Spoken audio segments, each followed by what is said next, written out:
안녕하세요. 토요 미스테리 디바달리아입니다. 여러분, 이 사진은 북한에서 공개된 한 미국인 대학생의 기자회견 모습입니다. 미국인 대학생이 북한에 왜? 생각 드시죠? 심지어 사진을 보면은 눈물을 막 흘리면서 용서를 구하는 듯해요. 뭔가 북한에서 모종의 중죄를 저지른 듯 보입니다. 심지어 1년 뒤에는 이 사건으로 인해서 미국은 북한을 여행 금지 국가로 지정하는 계기가 되죠. 과연 그에게는 무슨 일이 벌어졌고 미국과 북한 사이에는 어떤 일이 일어났었는지 지금 한번 이야기해 볼게요. 2016년 2월 29일 북한에서 공개된 한 미국인 대학생의 기자회견이 전 세계의 관심을 받았습니다. 그는 버지니아 대학교에 재학 중인 21살의 오토 프레데닉 원비어야. 그는 이렇게 말해요. 저는 미 정부에 의해 결코 저질러서는 안 되는 범죄를 저질렀습니다. 앞으로 미 정부는 나와 같은 사람들을 조정하여 이러한 범죄를 저지르지 않았으면 합니다. 조선민주주의인민공화국 정부와 국민들에게 용서를 구합니다. 자신의 행동에 진심으로 참여하는 듯한 그는 곧바로 북한 공안에 의해 어딘가로 연행이 되어졌고 이후 기자회견은 마무리가 되죠. 그가 받고 있는 혐의는 북한 체제의 선전물을 훔친 혐의로 이 같은 범행을 저지른 데는 지소사이어티에 가입하기 위해서였다고 주장합니다. 여기서 지소사이어티란 1892년에 버지니아 대학교 내에 설립된 이 비밀 결사단체예요. 동시에 CIA와 밀접한 관련이 있다고 알려져 있는데 이 결사에서 오토 원비어에게 한 가지 제안을 해왔다고 합니다. 바로 이 북한의 선전물을 미리 반출하는 데 성공을 하면은 1만 달러짜리 중고 승용차 한 대를 주겠다. 근데 만약에 이 같은 행동이 들켜서 네가 돌아오지 못하게 된다 하더라도 너희 부모님에게 20만 달러를 주겠다는 거예요. 이 모든 진술은 북한에 의해 공개되었고 이후 전 세계는 발칵 뒤집혀졌습니다. 그 이유는 아무도 이런 주장을 믿지 않았기 때문이었죠. 일단 이 사건의 첫 발단이 되었던 그날로 되돌아가 볼게요. 기자회견으로부터 약 2개월 전인 2015년 말, 버지니아 대학교에 재학 중이던 원비어는 내년 초에 홍콩에 유학이 예정이 되어 있었는데, 한 가지 고민이 있었습니다. 평소 좀 활동적이고 여행에 관심이 많은 그였지만, 아시아 국가를 여행한 적이 단 한 번도 없었던 그는 앞으로의 유학 생활에 있어서 다소 걱정이 되는 거예요. 그래서 미리 경험해 볼 좋은 기회를 찾던 중에 한 여행사에서 주최하는 패키지 상품에 흥미가 생긴 거죠. 이 상품이 5일 동안 북한을 새해맞이 관광 상품으로 주최를 했는데 이 상품명이 다소 특이합니다. 당신의 어머니가 가지 않았으면 하는 행성지. 사실 보통 여행사에서 이런 문구 사용하지 않잖아요. 근데 오히려 이 자극적인 문구가 그의 관심을 더 유발시킨 거예요. 워낙 북한이라는 국가가 폐쇄적인 이미지가 강한 곳이니까 여길 여행해 볼 수 있다는 건 어찌 보면 새로운 문화 경험을 해볼 수 있는 기회라고 생각이 든 거죠. 또 여행사에서 이 상품의 안정성에 대해서 걱정할 필요가 전혀 없다. 이렇게 확신에 찬 태도를 보여주기도 했고요. 그러면 저라도 호기심이 생겨서 가볼만 할 것 같아요. 어쨌든 그렇게 원비어를 포함한 11명의 미국인들이 모여서 2015년 12월 29일 이들은 베이징을 경유해서 최종 목적지인 북한에 무사히 도착을 했습니다.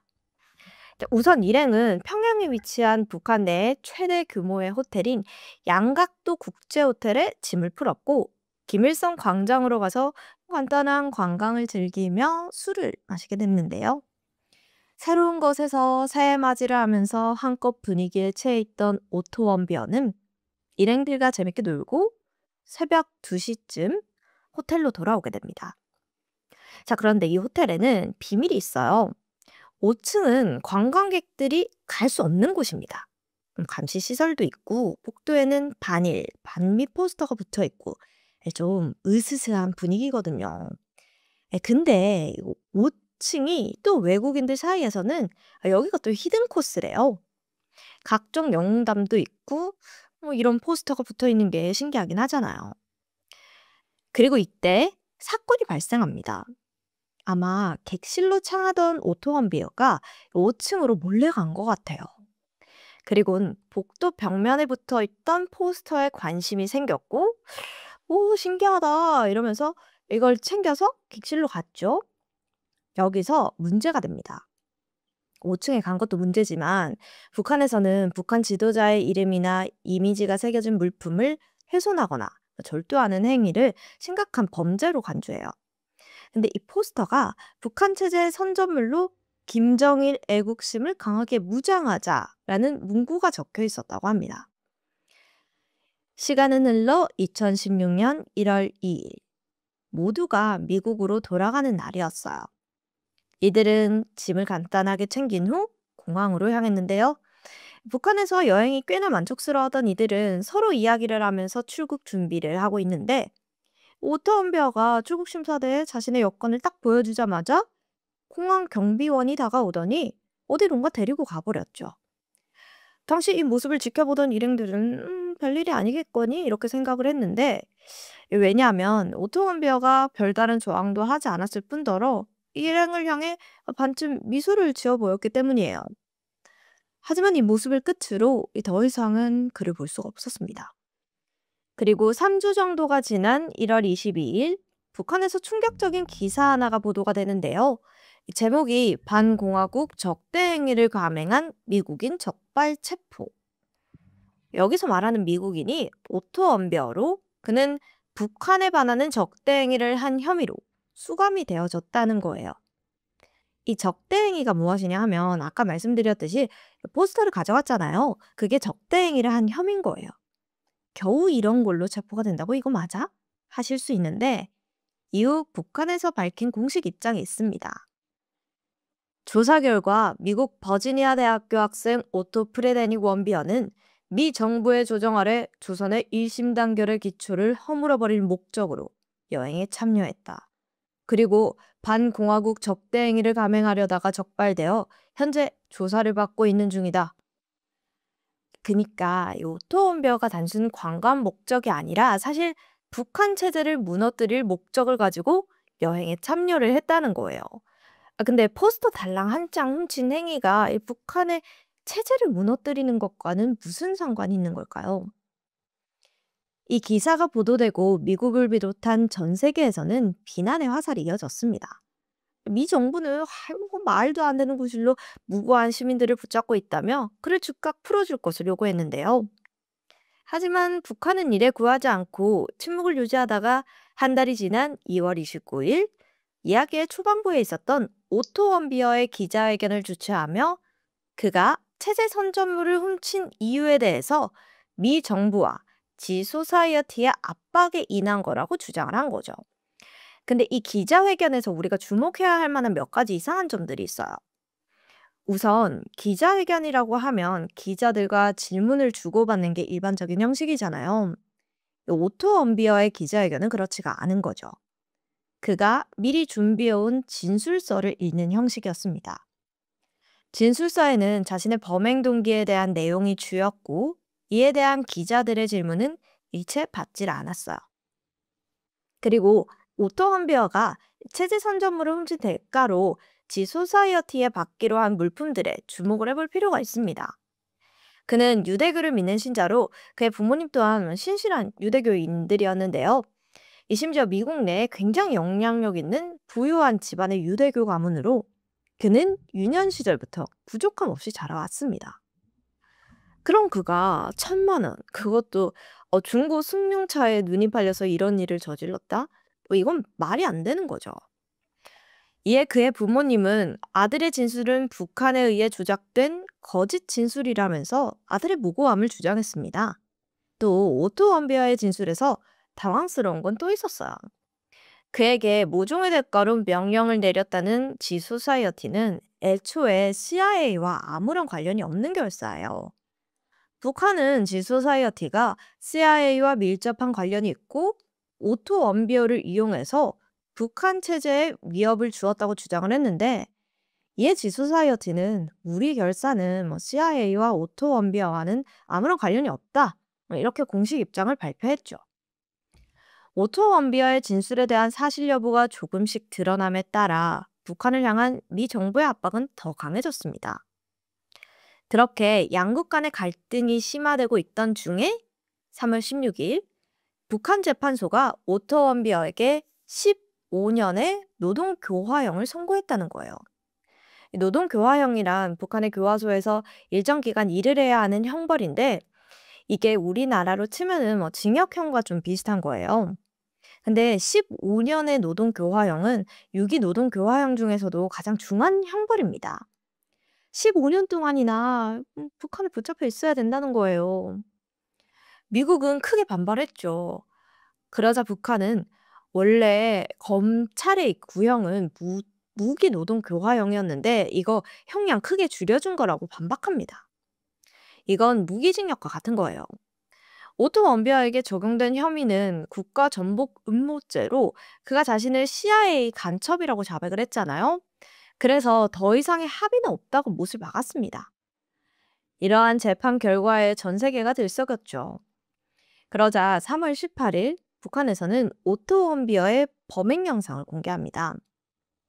하지만 이것 또한 좀 신빙성 있어 보이지는 않아요. 왜냐하면 화질이 일단 너무도 낮았고 포스터를 제거하는 사람의 얼굴이 제대로 보이지가 않거든요.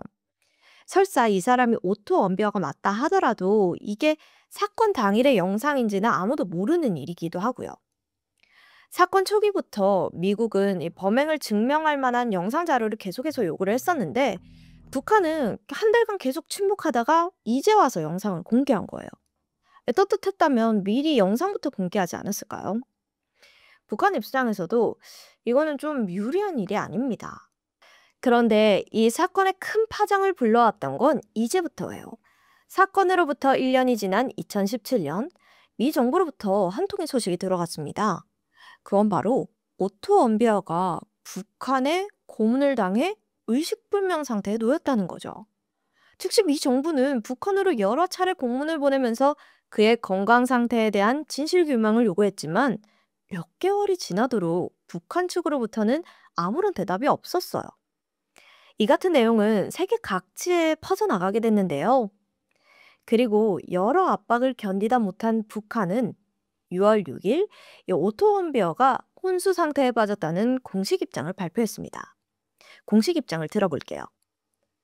2017년 6월 오토 프레데닉 원비어는 보톨린 유수균에 중독돼 치료를 받던 도중 돌연 처방받은 수면제를 복용하고 이상 반응을 보였다. 그리곤 혼수 상태에 빠졌다. 여기서 보톨린 유수균이란 식중독을 유발하는 세균을 말하는데요.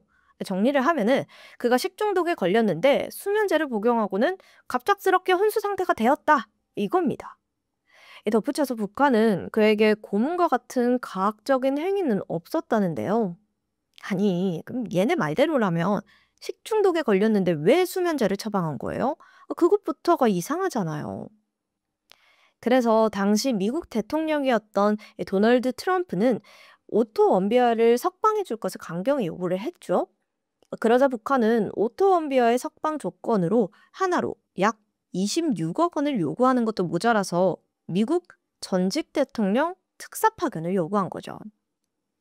트럼프 전 대통령은 북한의 말도 안 되는 요구를 거절했고 이 미국 대북 정책 특별대표인 조셉 륜을 파견해 북한과의 협상을 시도했습니다. 긴 협상 끝에 북한은 오토 원비어를 석방해 주기로 했어요. 2017년 6월 12일 그를 태우기 위한 전용기가 북한에 도착을 했죠. 1년 5개월 만에 모습을 드러낸 그의 상태는 너무도 처참했습니다. 분명 건강한 모습으로 여행을 떠났는데 생명 유지 장치에 의존한 채 병상에 누운 그대로 전용기에 태워졌던 거죠. 이에 추후 밝혀진 사실에 따르면 미국이 약 20억 원 가량의 지급 합의서에 서명을 했는데 이는 북한이 요구한 오토 원비어의 의료비였다고 합니다. 아니, 본인들의 주장대로라면 병원 침대에 누워 있었던 기간이 한 달도 채 되지 않은 기간이에요. 근데 20억 원 이상의 의료비라니 이건 날강도가 따로 없는데요. 어쨌든 미국으로 송환된 후 병원으로 옮겨진 오토 원비어는 각종 검사를 받으며 연명 치료를 이어갑니다. 하지만 그는 이 상태에서 더 나아질 가능성이 없어서 결국 돌아온 지 6일 뒤 가족들의 동의하에 연명 치료를 중단했죠. 그의 사망 소식이 알려지면서 미 전역에는 분노의 목소리가 높아졌어요. 하지만 북한은 오토 원비어 죽음에 대해 이렇게 설명합니다. 북한 당국은 적국의 범죄자에 대한 자비를 베풀어야 할 이유가 전혀 없다.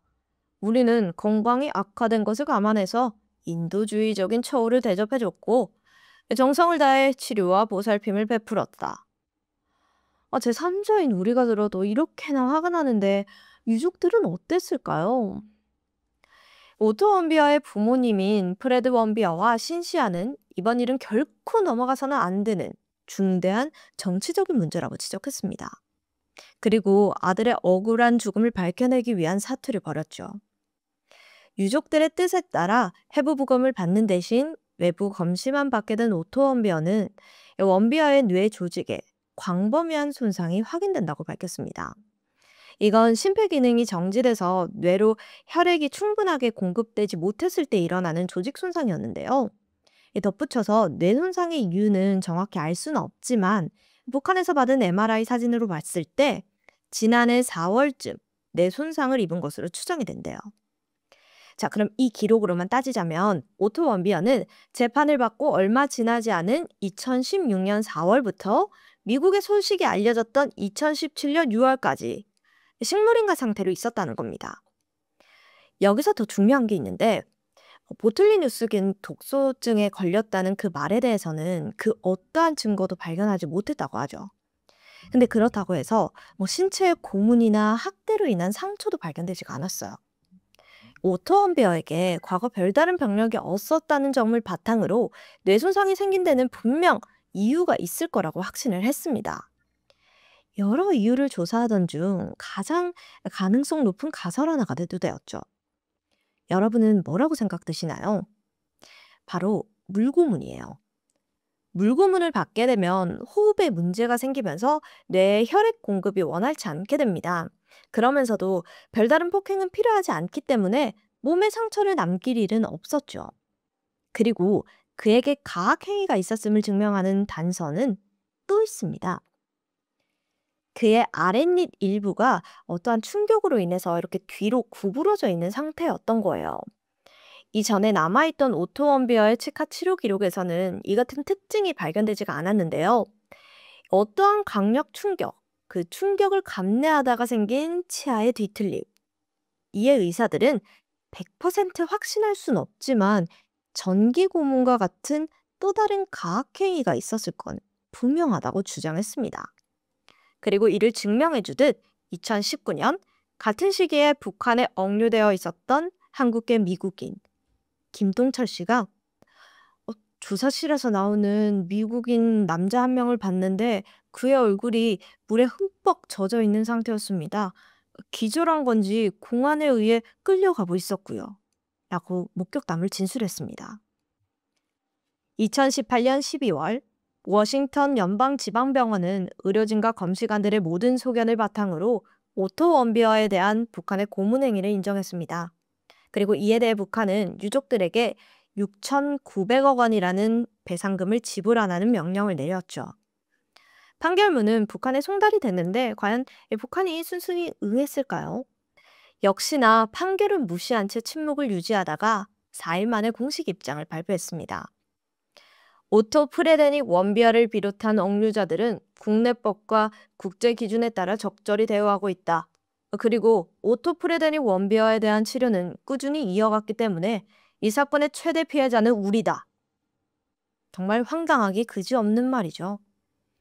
오토 원비어의 부모님은 북한을 상대로 소송을 제기하며 모든 연주를 동원해 김정은의 은닉 자산을 찾아내는 대대적인 보복에 들어갔죠. 워낙 힘있는 집안에 유대교인들의 단결력이 합쳐져서 2020년 5월 김정은의 해외 은닉 자산을 전부 찾아냈고 이에 대한 압류 조치를 시작했다고 합니다. 2023년 10월엔 미국에 동결된 북한 자급 220만 달러를 회수해냈고 현재까지도 북한의 암호화폐 자산을 추적하고 있다고 전해지죠. 이렇게라도 자식을 잃은 아픔을 조금씩 덜어냈으면 하는 바람인데요. 생각해보면 이 모든 사건의 시작점이 포스터 한 장 때문이었다는 게 정말 이제 믿기지 않고 기괴하게만 느껴집니다.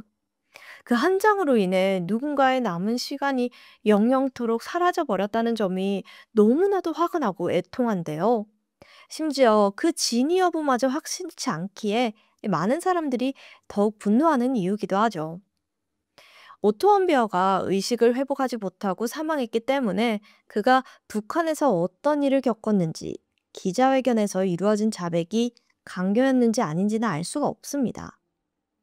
감춰져 왔던 거짓이 언젠간 떳떳한 진실로 밝혀지는 날이 오길 바라면서 오랜 시간 홀로 견뎌야 했던 많은 억류자들과 오토 원비어에 대한 명복을 기립니다. 지금까지 디바달랴였습니다.